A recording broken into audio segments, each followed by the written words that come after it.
Content week ఉన్నప్పుడు publicity peak ఉండాలంటారు. Content strong ఉన్నా కూడా నిన్నీయాల ఎవ్వల అద్దలాలు ప్రచారం చేసుకుంటేనే పోటీల వెనకబడి పోవడే ఉంటుంది. మనిషికైనా సంస్థకైనా రాజకీయ పార్టీకైనా ప్రచారం అనేది ముఖ్యం బిగులు అనే తట్టు అయిపోయింది.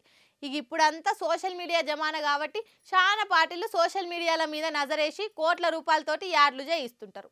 ఇన్నరా ఈ సంగతి దేశంలో ఆన్లైన్ రాజకీయ ప్రచారం ప్రకటనలు ఇచ్చిన పార్టీలల్లా అందరికంటే ఎక్కువ ఖర్చు చేస్తున్నది ఎవలో తెలుసా? ఇంకెవలు? వాట్సాప్ కే వన్న తెచ్చిన బీజేపీ ఓలేనట.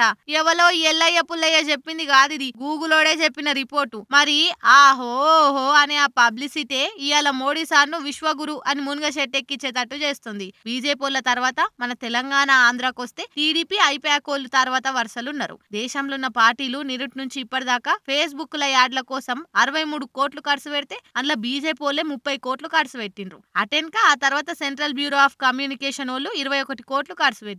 ఎలక్షన్ అయిపోయేదాకా ఇవి ఇంకా డబుల్ కావచ్చు. ఇగోసారి మన తెలంగాణ ఆంధ్రలా ఏ పార్టీలు ఎంత ఖర్చు పెట్టిండ్రంటే తెలంగాణ బీజేపీ వాళ్ళది 1,10,00,000 ఐపాకోలది 60 లక్షలట. ఇక టీడీపీ వాళ్ళేమో లక్షలున్నదట. ఇది మన తెలంగాణల్ని. ఇక ఆంధ్ర ముచ్చటకొస్తే ఆడ మొత్తం రాజకీయ పార్టీలు పెట్టిన ఖర్చు 4.2 కోట్లట.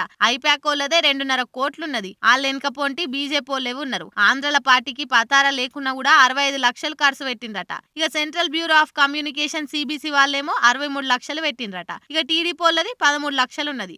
అధికార వైసీపీ పెట్టిన ఖర్చు 11 లక్షలట. వీటన్నిట్లో కూడా అందరికంటే పొలిటికల్ ప్రచారంలో అన్నిటికంటే ఎక్కువ ఖర్చు పెట్టిన లీడర్లున్న రాష్ట్రాల్లో యూపీ నంబర్ 1 ఉన్నది. ఆడ ఆయా పార్టీలో 6 కోట్లకు మీదనే ఖర్చు పెట్టిండ్రట. మౌత్ పబ్లిసిటీ కాదు, ఇట్లా మైక్ పబ్లిసిటీ కూడా అవసరమే అన్నట్టు ఎవరికైనా.